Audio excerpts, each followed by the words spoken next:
Hello and welcome to the Psych Legal Pop Podcast. This is a podcast where we talk about popular culture through the lens of an attorney and a therapist. I'm Brooke Brigham, I'm the attorney. And I'm Tess Brigham, I'm the therapist. And today we're going to be talking about the P. Diddy trial, which when this airs should already be underway. As we record this, the trial started, this is a Saturday, the trial started officially on Monday with jury selection. And as of the end of the week, they had narrowed it down to 43 prospective jurors who had already been screened. They go through a whole process. There was, a very lengthy questionnaire. I don't know how many people were actually summoned or answered the questionnaire. And then there's always hardships. And then there was some questioning, to get rid of people who, maybe seem not really into it or off or something, So they've gotten it down to 43. They, meaning, the judge and the attorneys have eliminated everyone except for 43 people. So on Monday, they are supposed to pick the 12 jurors and 6 alternates from those 43 people. So I guess the lawyers are just going to use their peremptory challenges. Each side gets to kick off a certain number of people. I don't know what it is in this case. It's always different. For any reason they want to. They just go back and forth until they have 12 jurors and 6 alternates. And then the opening statements are supposed to start the same day on Monday. We'll see. Things always come up. There were a number of different issues that came up during this last week regarding witnesses or things that were going to be, whether or not things were going to come into the trial or not. So it is underway. And, this has been, gosh, I don't know how long it's been.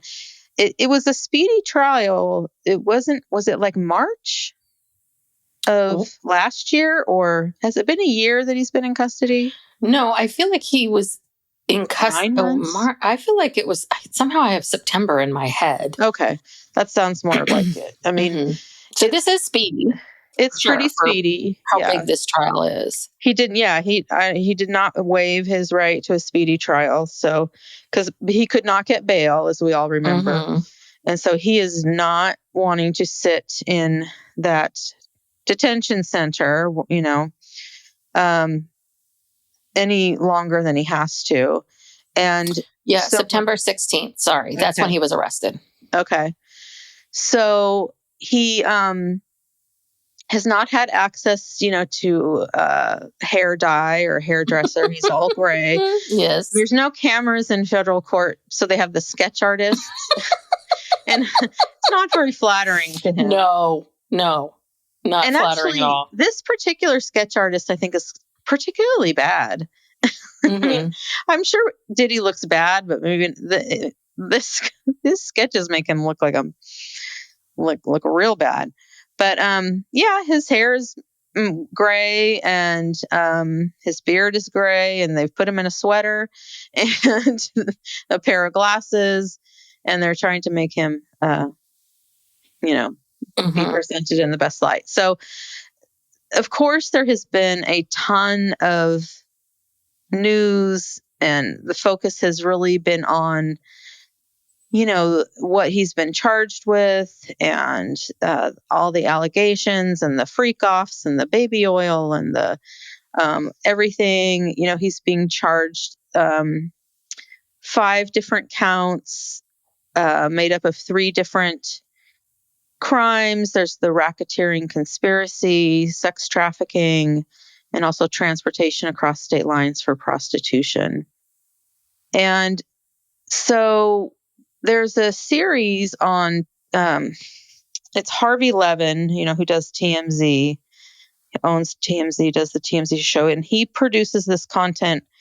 It's on this new, I don't know, is it called a network or platform called Tubi? And so he has these a series of shows produced by TMZ called The Downfall of Diddy.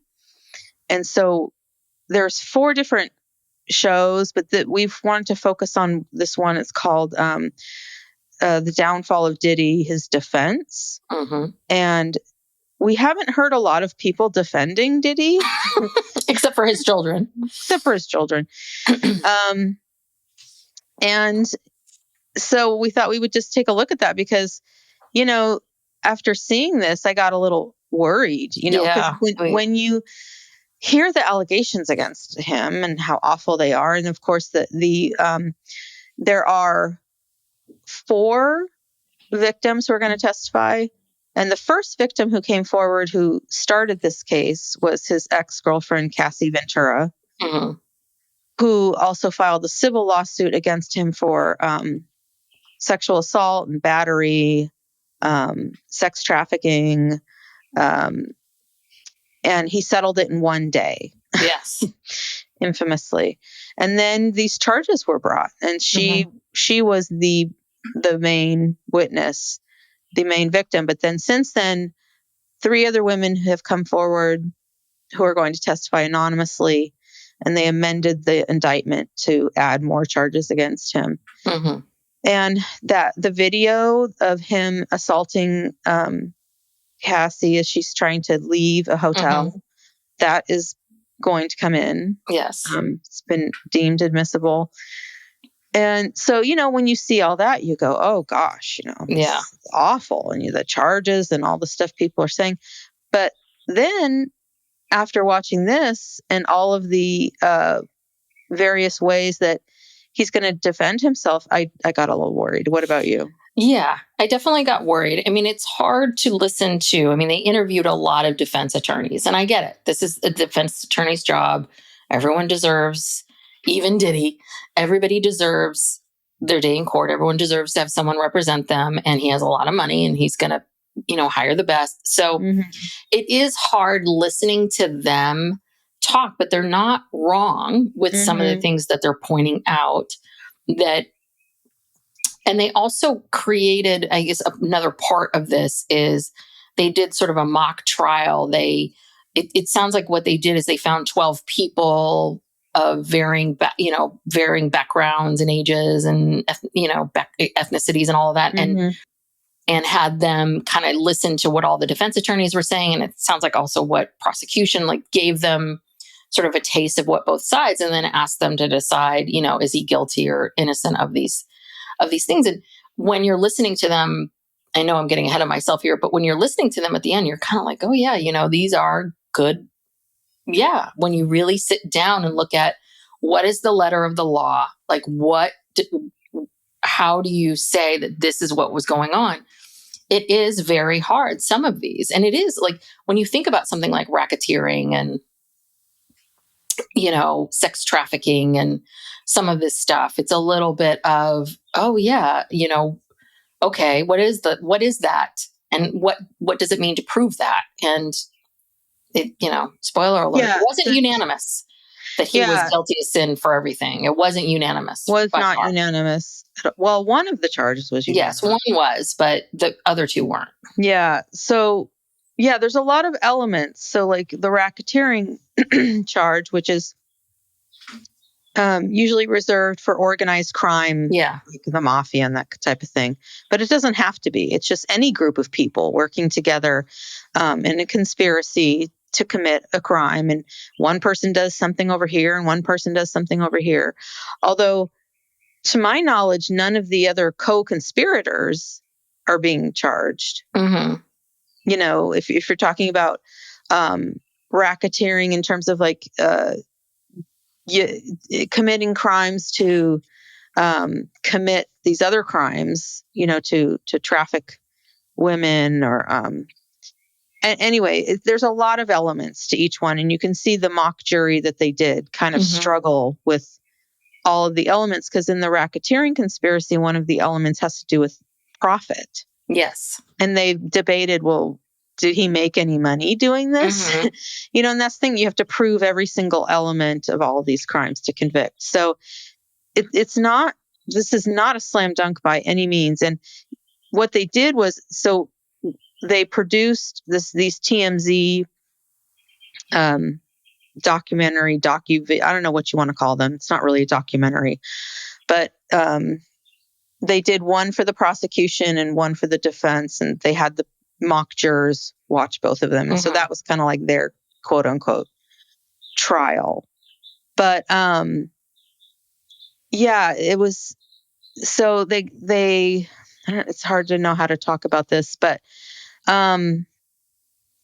they kind of go through a little bit of the history about when his March 24 was when his Miami and Bel Air homes were raided. And that's where they got a lot of the evidence that they used to, because this is before the indictment. They got a lot of this evidence. They apparently got a lot of videos. Yes. Of these freak offs. That's where they got the 1,000 bottles of baby oil. Yes. Which his lawyer disputes. He says, well, it wasn't 1,000 bottles. I don't know. And, they obviously got enough information out of these raids that, to use in, bringing this indictment, putting this indictment. So, they go through like just kind of his reputation. Yeah. I mean, they interview a lot of this particular of the TMZ. This one, they interview a lot of defense attorneys. And so we hear from Mark Garagos, whose daughter, is it Tenny Garagos is the attorney for the defense. One of the attorneys for defense.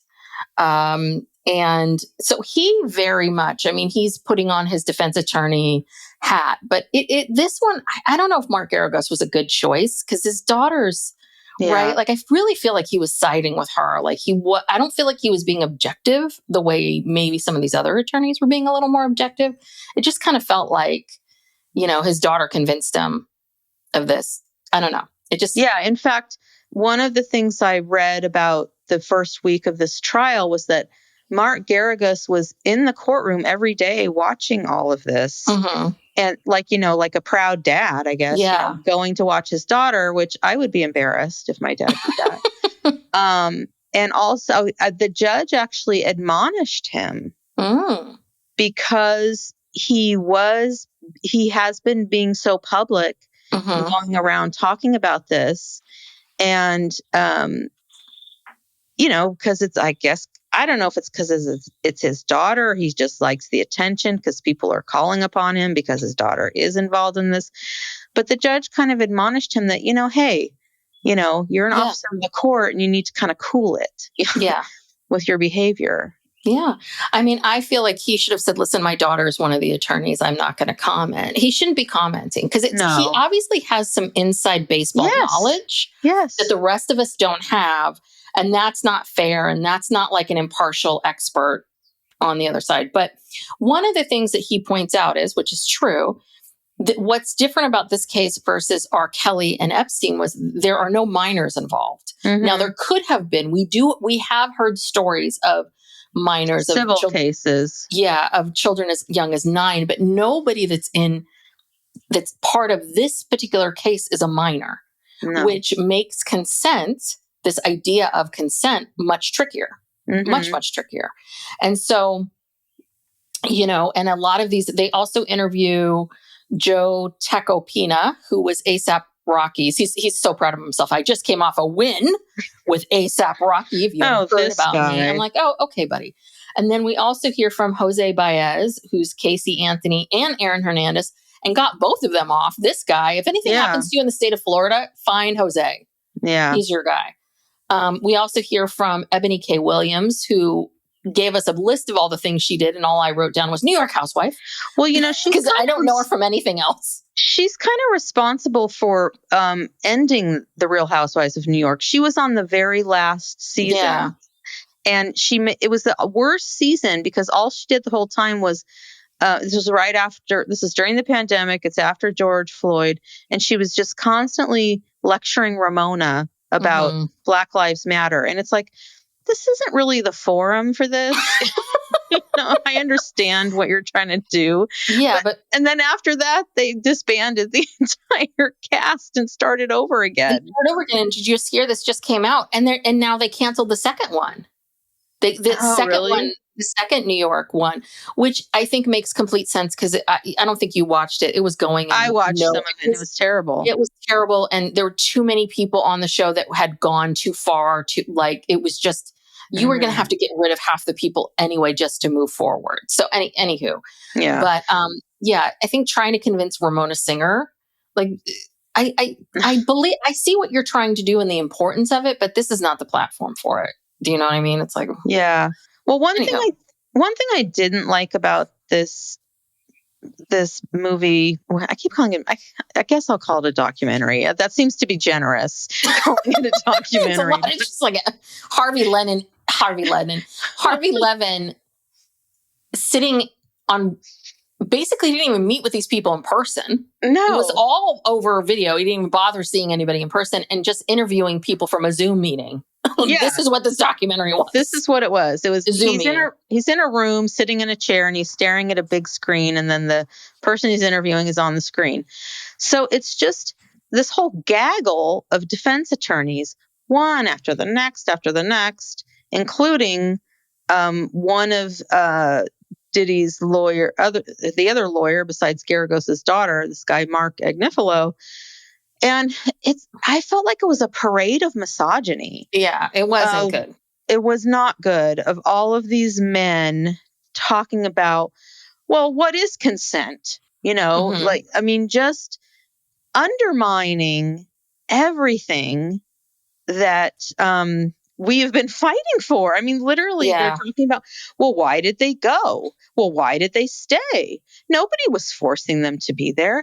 They could have left. And it's like, really? Really? Did you not watch Cassie try to leave and we saw what happened? Because Garagos at one point, this was the most egregious thing that Garagos said. So he was like, he was really dismissive. I think it was dismissive of these women and their experiences and what they were saying.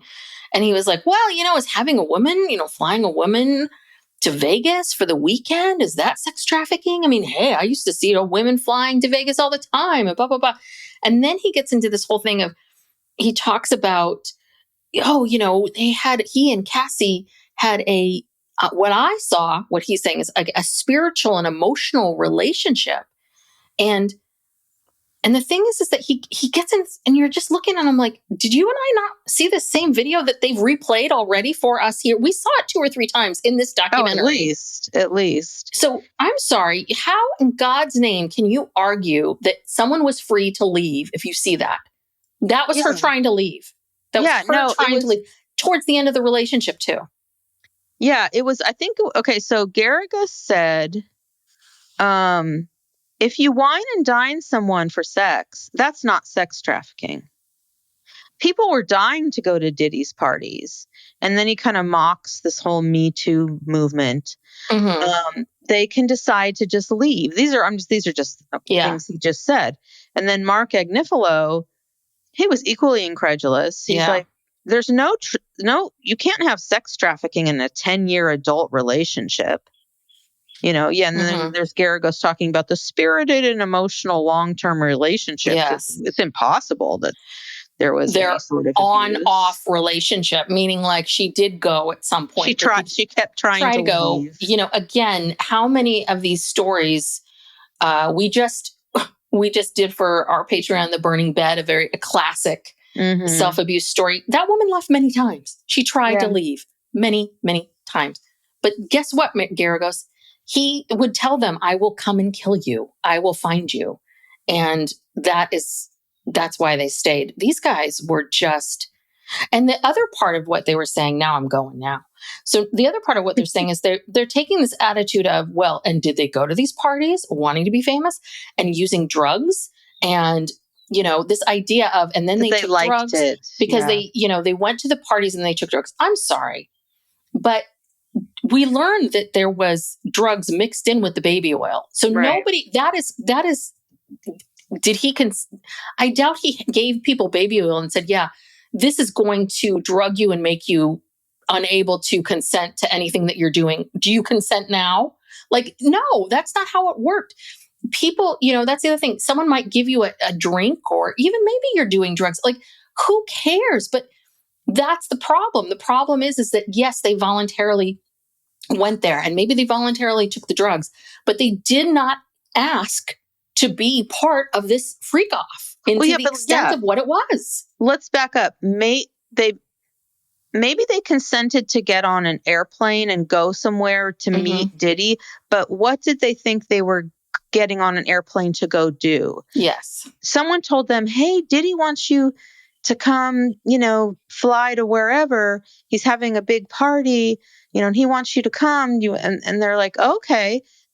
It's not like someone said, hey, Diddy wants you to come to this party where you're going to be drugged out of your mind. You're going to not be able to control your thoughts or do anything, and you're going to be sexually assaulted by dozens of people. And then you'll wake up in the morning and you won't have any idea what happened.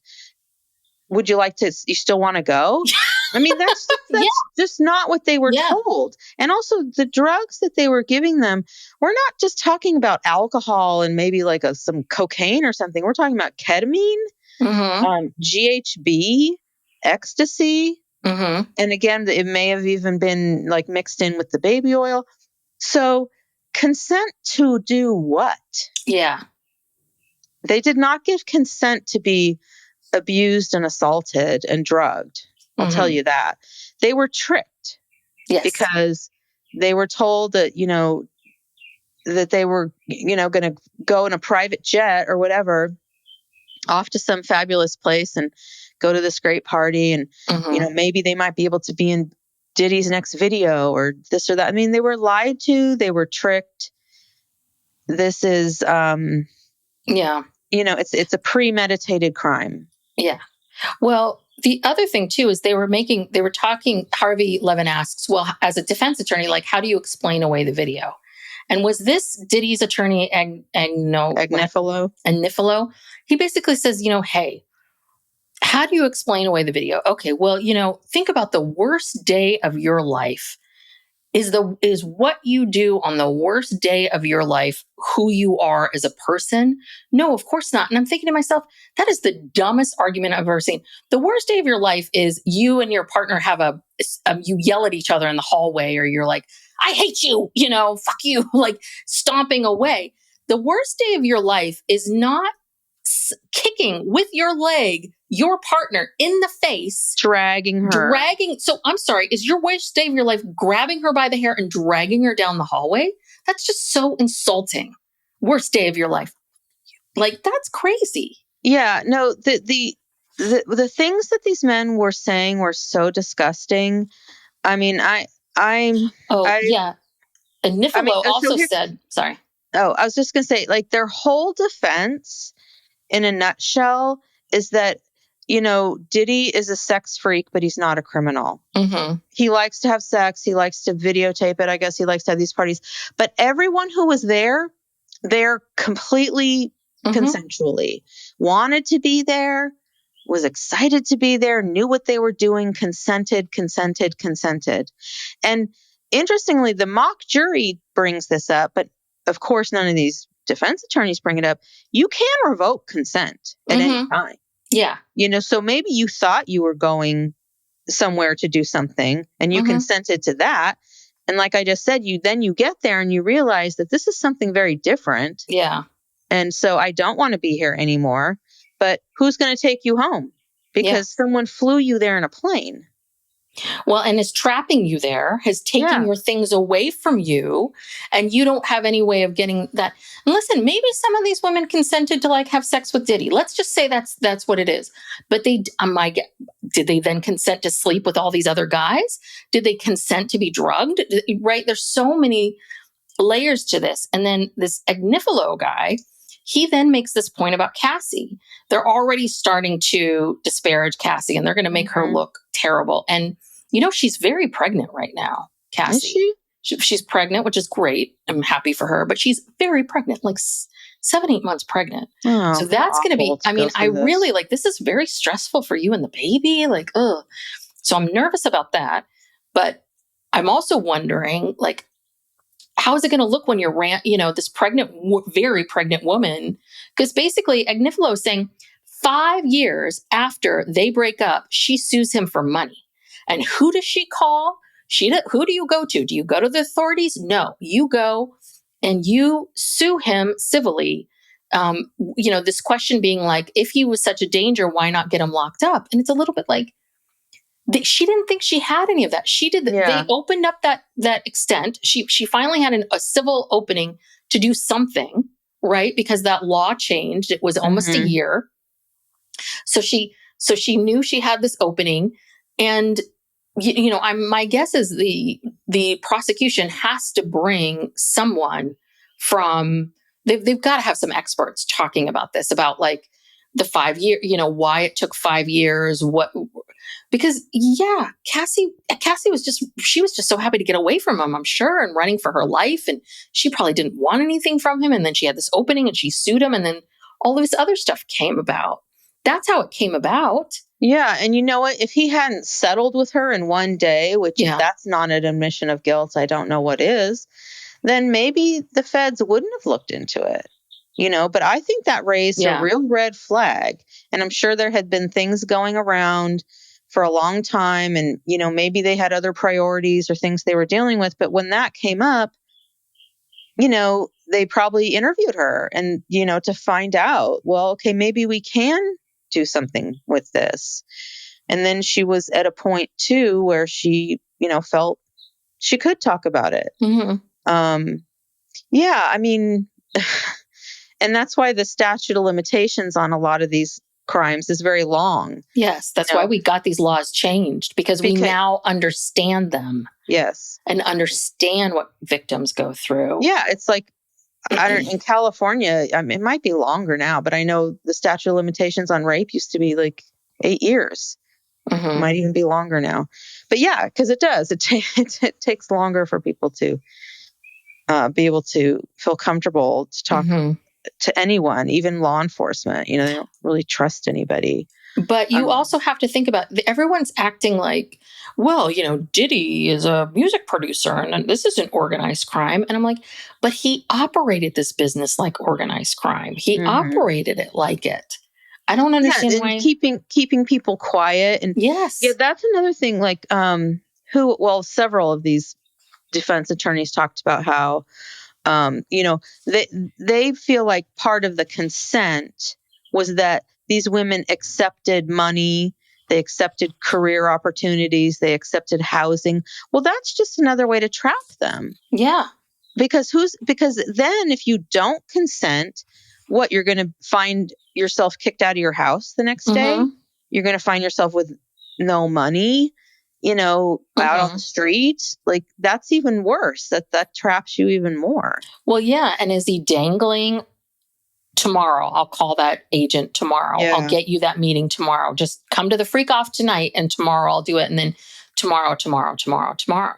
That's another way that these men, they dangle these things is, oh yeah. And the other thing too is, there are lots of people that participated in these freak offs. My guess would be, I think there probably were people that were okay with it. Like, we have not heard from every single person.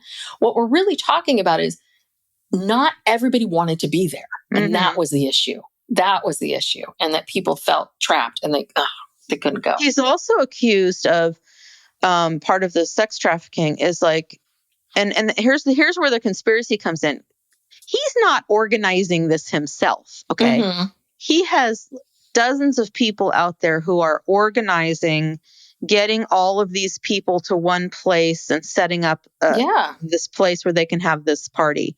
So he had assistants who were rounding up male sex workers, putting them on planes and taking them to these parties, because he liked to watch these male sex workers have sex with Cassie and whatever other girls, women he could get there. And so, and they're using intimidation and all the other kind of stuff to keep these people quiet, to keep the people keep doing it, whatever. That is the conspiracy. And it's just, and that Agnifilo, he said something like, this isn't a racketeering case. This is a case about threesomes. He keeps bringing up threesomes. Like Diddy, he just liked to have threesomes. And it's like, well, then why did he need to bring in male sex workers? Yeah. Multiple male sex workers to these parties. Well, and then why do you need to drug people? Right. Why do you need to drug people? I mean, hello, Bill Cosby. Why do you need, right? It's just like, yeah. Psych Legal Pop will be back after these messages.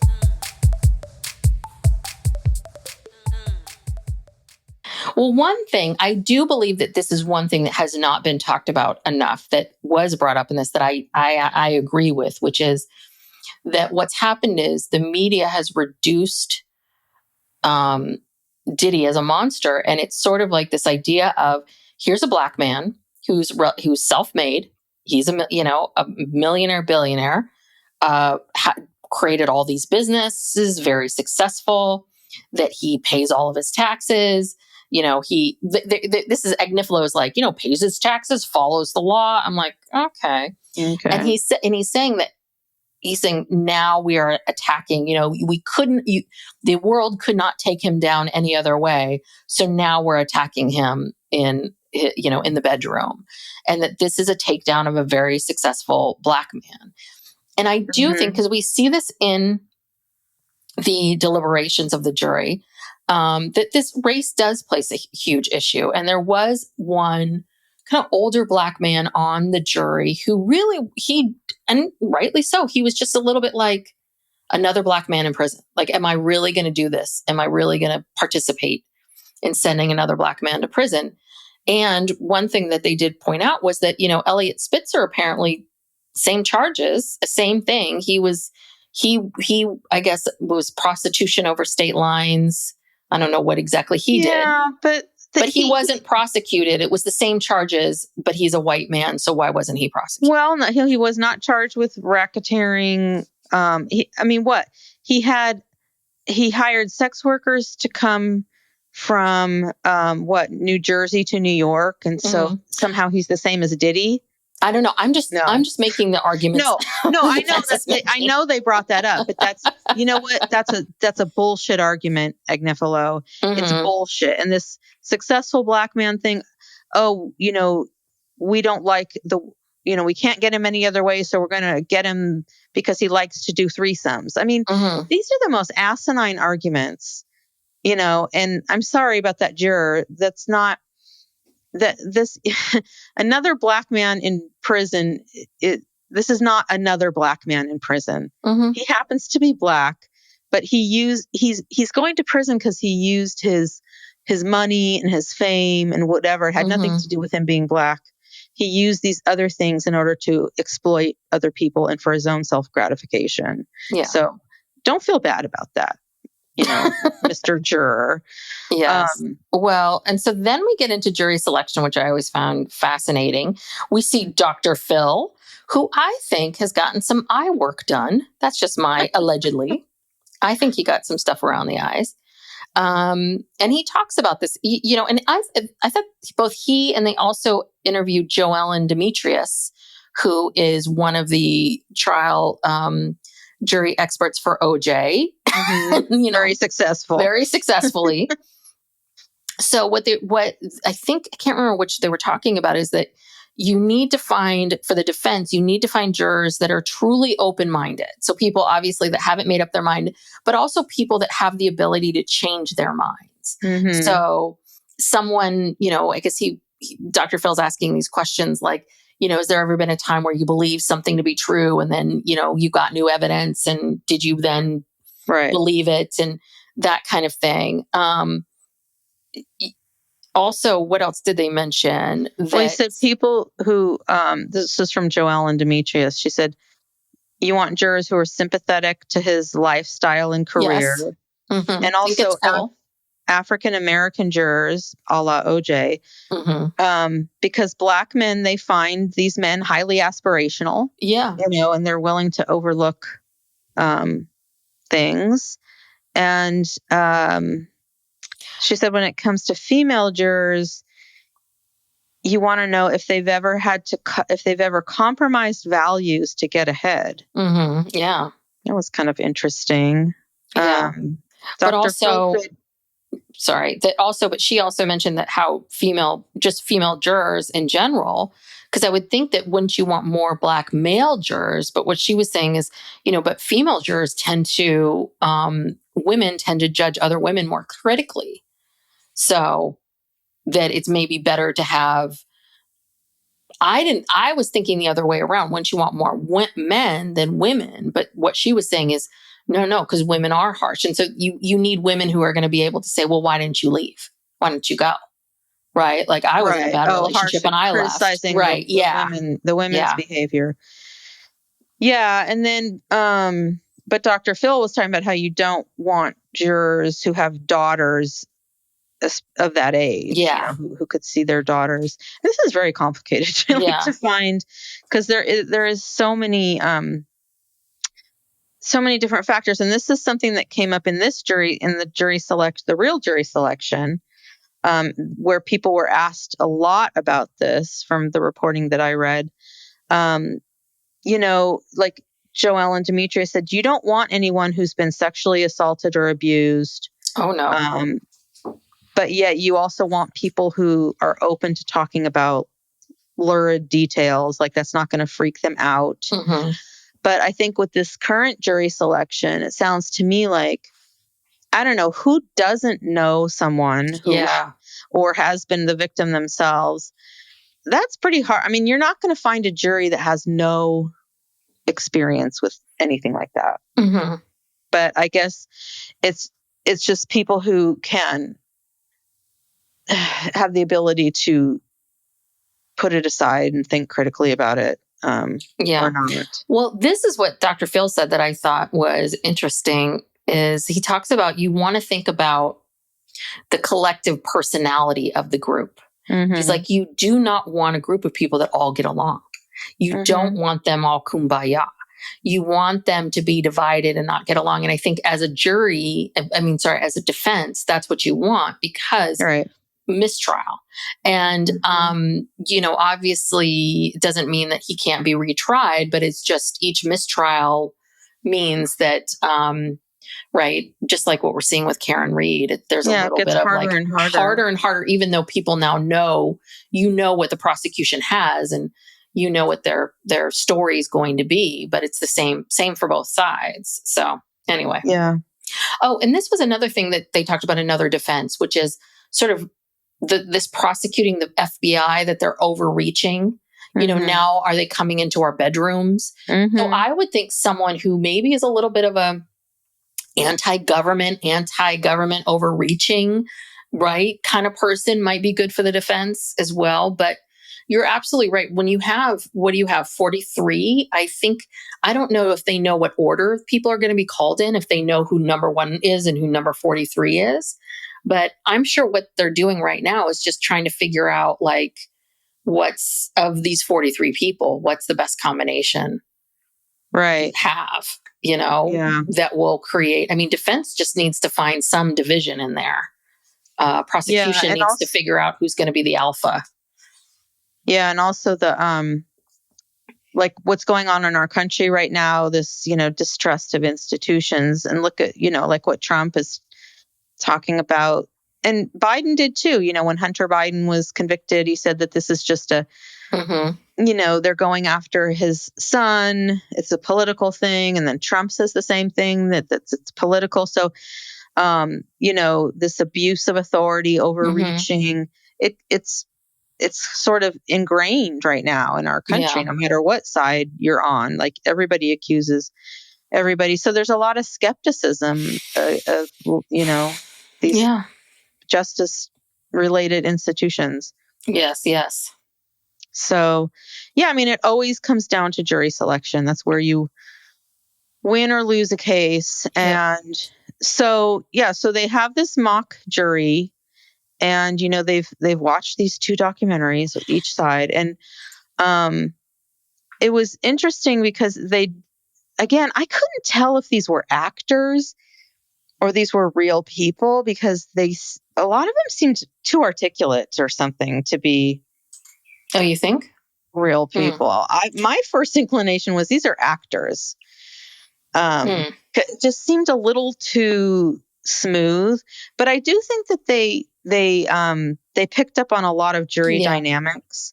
So like a lot of people giving their opinions, and I've served on a jury, and so I've seen these things. People start speculation. People start speculating about things. They start comparing. Like there was this one guy when they were talking about the comment made by I don't know if it was Garagos, who said about athletes or people flying, people to Las Vegas or whatever. And then this one younger guy pops up and he says, yeah, athletes do that all the time. They fly people in. And so, compares like bringing in things that have nothing to do with the case. There was definitely differences between the men and the women. And that one guy, the older guy with the dreadlocks, he really dominated. Like he almost wouldn't let many other people talk. Well, he dominated, and so did that other guy that's like, we need to follow the money. That's, this is how things are done. I always follow the money. It's like, oh, shut up. Like, what? He's like, sure, this is what I do in all my federal cases. Yeah, and what do you do for a living, sir? Yeah, it's like, follow the money. I work at Jiffy Lube. Yeah, and the strong personalities dominate. There were some people in there, this could have been the editing, but there was like this real one quiet white lady who didn't really have much to say, and there was a couple people we never heard talk at all. Yeah. So the dynamic of that, when you think about a case like this, with this many issues, we're talking about race, we're talking about celebrity, we're talking about this distrust of institutions, and then you get a jury of really super diverse people, which is going to be, this is New York City. Yeah. It's going to be very diverse. I don't know how you get 12 people to vote to convict. I don't know. Or to acquit. Well, yeah. I mean, definitely what we saw was there were these 2 men and 3 men almost who were very dominant. But it was interesting when they started talking about more of the consent and women and all that. Some women then piped up. Yeah. I was like, good. And they piped up and they're like, hold on a second. Let's roll you can it. change your mind. Yeah. Like, let's roll it back here.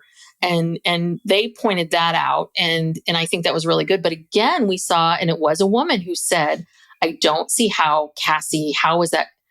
How can you have a 10-year relationship and not consent?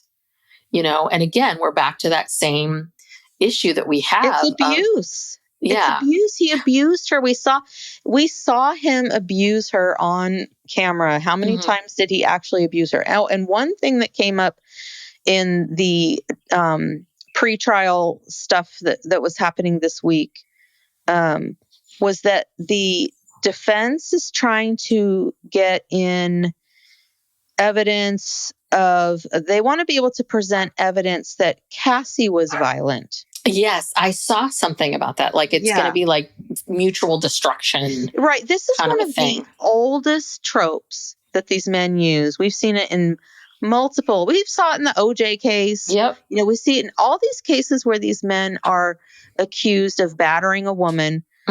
She hit me too. She was combative too. We had mutual combat.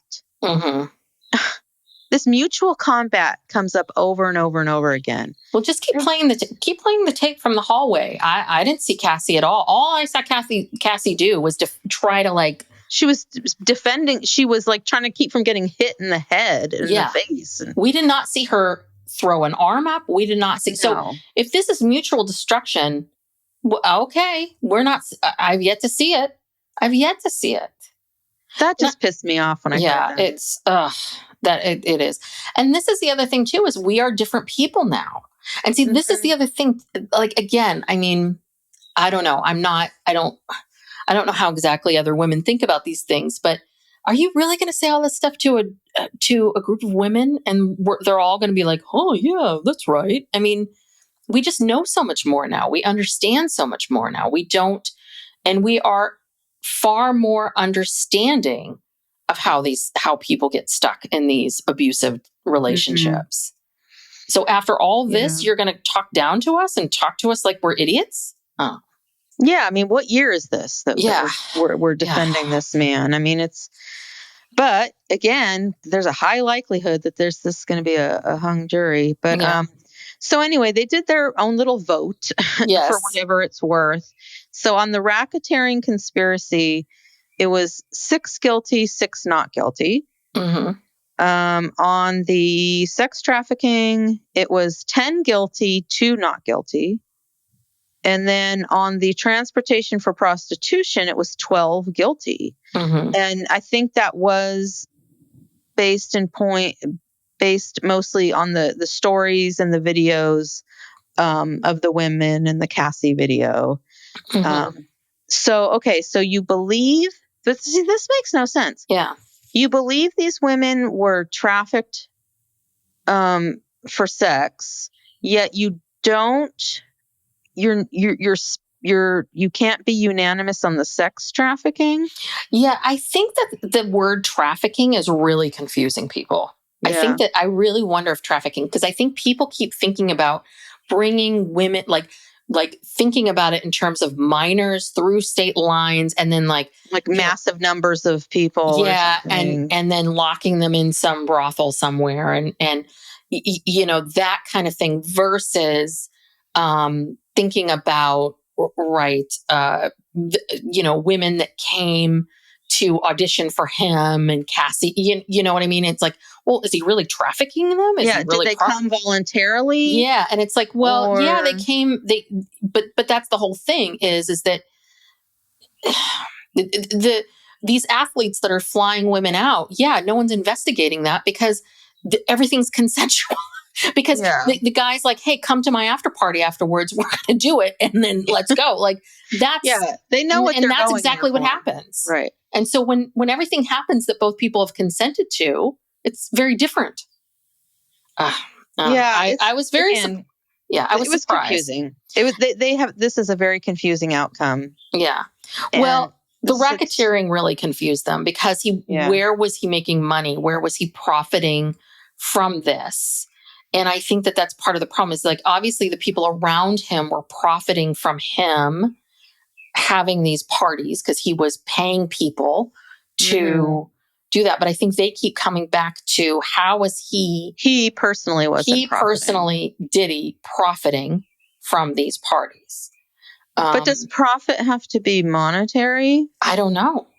I mean, the guy who said, follow the money, he was the one that was. I guess. They also really dismissed it outright because they're like, well, this is like mob type stuff. So they were kind of dismissive of it. I don't know. But it was, he did operate. I mean, see, this is the thing is that how much were these jurors shown? I wish we knew specifically what they were shown. Were they just shown these 2 documentaries and that's it? And they know nothing else about it. One woman admitted like she really didn't know the case at all. Like she was a true, had no idea, no fact, not been following it like anybody else. But like, how much had these other people been following what's going on and what's happening? And I also think there are some people that just like to pick what is not popular. Yeah. There are just those personalities that they're always going to argue the other side of things and just be a pain, and instead of just because they have to be different, because they have to be heard, because they have to be whatever. Yeah. Well, it's interesting. I guess we're following this case now. Yes.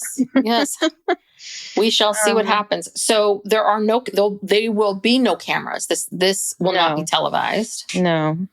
Federal court. So there's no cameras in federal court. So we just have to read.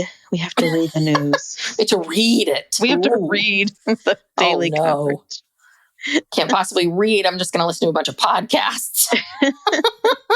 Well, watch TMZ. They're closely following it. Yes. Yeah, and TMZ, Harvey Levin is a lawyer. He's, he is more of a critical thinker than a lot of these people. So I don't mind him. I don't mind, honestly. I don't necessarily mind any of them. Garagos I minded because I feel like he has no business being there. Mm-hmm. And I also kind of feel like Diddy's lawyer, doesn't have a business being there. I feel like we should have just heard from these other defense attorneys. Give us some general things. You're not associated with this case at all. Give us some general ideas of what this is. And I do think this is interesting. And I do think that it's important that, that there are, that we have to look at things from different sides. We have to push ourselves to hear things that we don't necessarily want to hear so that we can think critically about it and go, okay, am I still going to defend this? Well, why am I still going to defend it? And you and I were talking about this before we started recording, which is we live in a world where we have these algorithms that are constantly just feeding us the same information over and over again. And is that really, is that really the best for us? And it is preventing us from living, I think, how we're supposed to live, which is encountering new people, new ideas, new thoughts, being challenged in ways, all of those kinds of things. And it's just, we're being, I'm not like a conspiracy theorist kind of person, but it does feel a little bit like we're being controlled to think certain ways. And it's getting worse and worse and worse. It's so subtle, Yeah. All right. Well, to be continued. Yes. Thank you so much for joining us. If you like our podcast, please subscribe and give us a 5-star rating and review. We would appreciate that a lot. We're also covering right now Sister Wives. We're winding down season 19. Those episodes come out on Monday. We're also watching Poly Family, which is quite an interesting show. It's a doozy of a show. So those episodes are on Wednesday. If you want more from us, you can check us out on Patreon, where we do all of these free episodes. You get them ad free. You get a weekly bonus episode where we talk about lots of different topics, talk about ourselves sometimes. And then at the higher tier, we also give you once a month a true crime bonus episode and a Ask Us Anything episode. So please check that out and subscribe to the regular feed. And we're on all the social media at Psych Legal Pop. And thank you so much. Thank you. Bye.